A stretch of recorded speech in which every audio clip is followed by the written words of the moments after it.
Lex coupe le contact. Silence. Une odeur d'huile chaude monte des cylindres.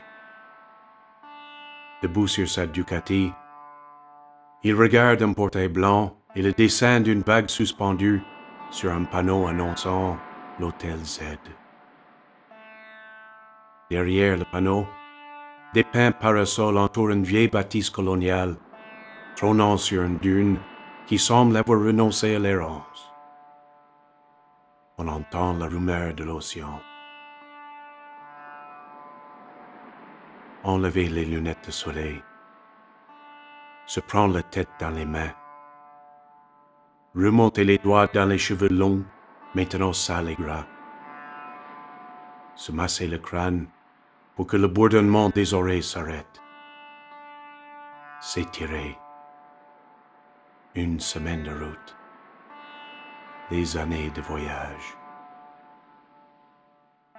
Les genoux raides, Lex descend de la Ducati. Ses bottes de cuir avancent sur une terre battue. En posant sa main sur le portail, il hésite. Est-ce le début? La fin? Un piège? Une illusion? Lex retourne à sa moto, enlève la clé et prend le sacoche en bandoulière. Avant de se diriger vers l'hôtel, ses yeux examinent la route traversant le désert et cherchent la forêt tropicale aux étangs frais où les hommes au torse nu cueillaient les fleurs de lotus. Il ne voit que l'ombre d'un souvenir. Il est tôt. Les lanières de son sac à dos lui scient les épaules. Sa chemise est froide, trempée de transpiration. Le soleil touche son visage. À gauche, le quartier de pêcheurs et de nomades sédentarisés se réveillait. Des tables basses peintes en rose présentaient pâtisseries imbibées de miel et yogourt de lait de buffles. Les brûleurs de gaz ronflaient. Les gens du village drapés de larges châles poussiéreux soufflaient dans leurs tasses de thé au lait épicé de cardamome. Dans la rue, les flaques d'urine de vaches, de chameaux, giclaient au passage des charrettes, des tricycles, des voitures de la police des frontières. De ce mirage matinal, Lex voit sortir de sa maison une femme habillée d'un sarré bleu gentiane. Elle incline la tête à gauche et, devant sa porte, se peigne. Ses cheveux noirs, brillant d'huile de coco, pendent comme des lianes de banyan dans la forêt tropicale. Beauté.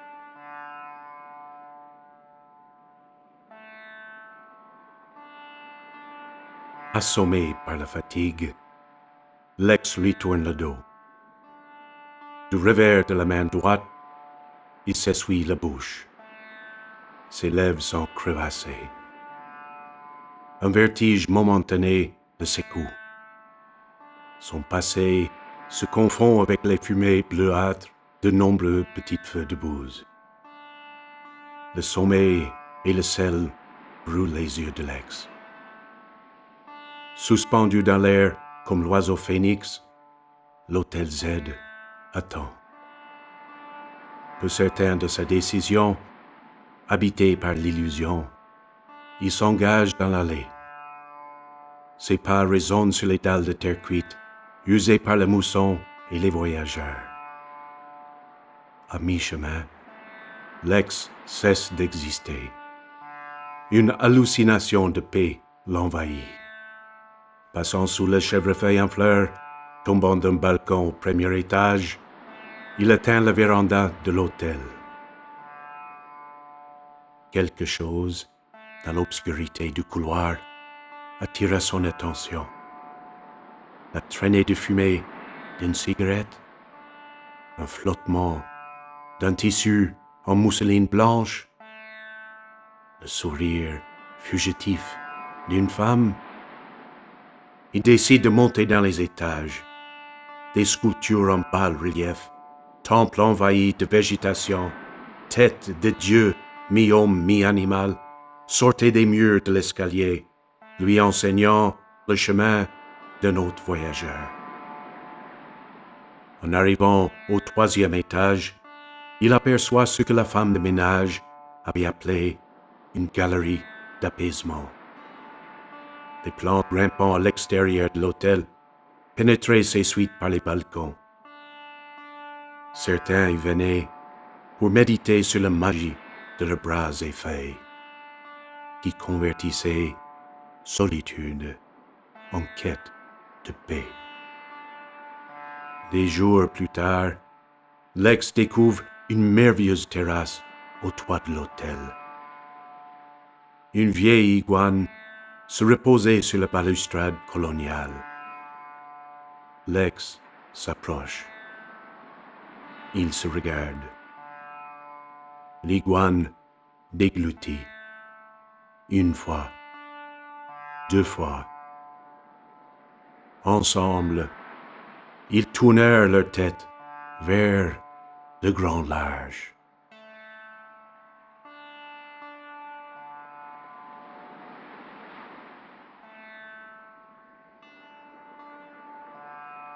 Lex ne pensait à rien. Il absorbait l'espace, volait à l'horizon. Un instant, poussé probablement par un réflexe professionnel oublié, il voulut savoir quel peuple s'était rassemblé sur la plage du sud-ouest. De quel bois étaient faites les 50 barques qu'ils envoyaient dans les gros rouleaux. Cet éclat de curiosité s'était éteint aussi vite qu'il avait surgi. Lex ne voulait plus chercher, comprendre, vendre, ni la misère, ni le bonheur des autres. Il voulait être iguane. Vous l'avez sûrement compris. L'Hôtel Z n'existe pas. Cependant, depuis la nuit des temps, les voyageurs s'y échouent. Pour celui qui passe de l'autre côté du miroir, il y a toujours une chambre de libre.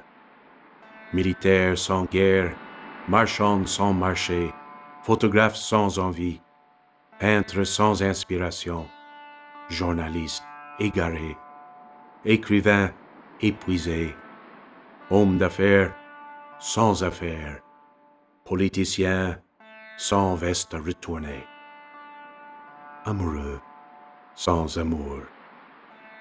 Tous finissent par y passer. Personne n'y vient pour les vacances.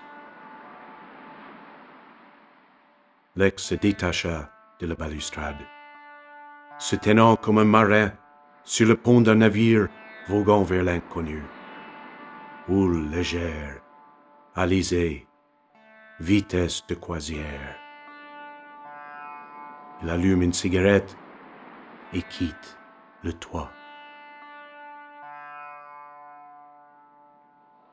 La porte de 67 était ouverte. Un homme grand et squelettique était allongé sur le dos dans son lit. Il portait des vêtements militaires. La chemise kaki sans manches était tachée d'auréoles laissées par une transpiration chronique. Un ventilateur évacuait l'odeur âcre de son corps.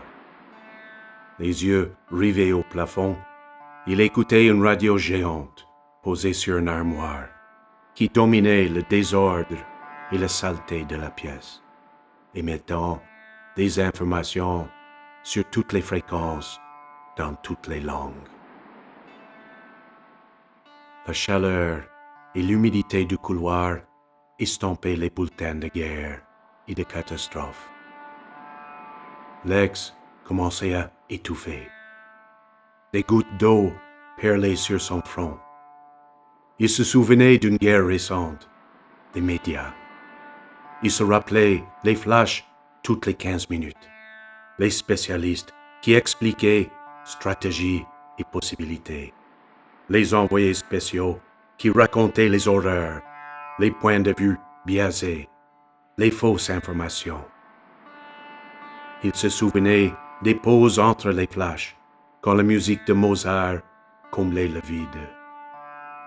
Il se rappelait les sorties précipitées pour chercher à manger, les pizzas, les surgelés, les sandwichs grecs, les merguez frites, la bière fraîche, et ses retours effrénés pour ne pas rater le flash.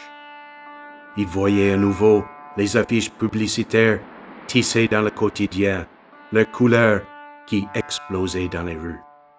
Les magasins, les gares, les métros, consommer n'importe quoi. 10 lames de rasoir, un robot en plastique, une mitrailleuse avec des balles en caoutchouc. Vite, 2 minutes avant le flash, 1 minute. Cours, monte, ouvre la porte, balance tout ce que tu ne peux pas manger immédiatement dans le frigo. Pas la bière. Bon Dieu, allume la radio. Ils attaquent. La légèreté est étrange. Elle vous prend quand vous ne l'attendez pas. Parvenu à la porte de sa chambre, Lex souriait. Dans son dos, les plantes sur la véranda exhalaient l'apaisement. Posément, il ouvre la porte. Le rideau s'envola. La moustiquaire tremblait. En 3 grands pas, Lex vient s'asseoir à sa table blanche. On frappe à la porte. Une soupe, boss. Le plaisir d'avoir aimé, vécu. Être là, assis sous un ventilateur. De regarder les objets sans importance, meublant ton exil, sans aucun remords.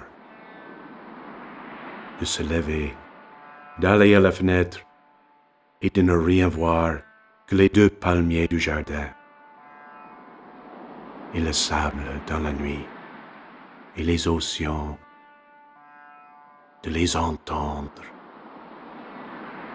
d'éteindre la lumière, se déshabiller pièce par pièce pour s'étendre sous la moustiquaire.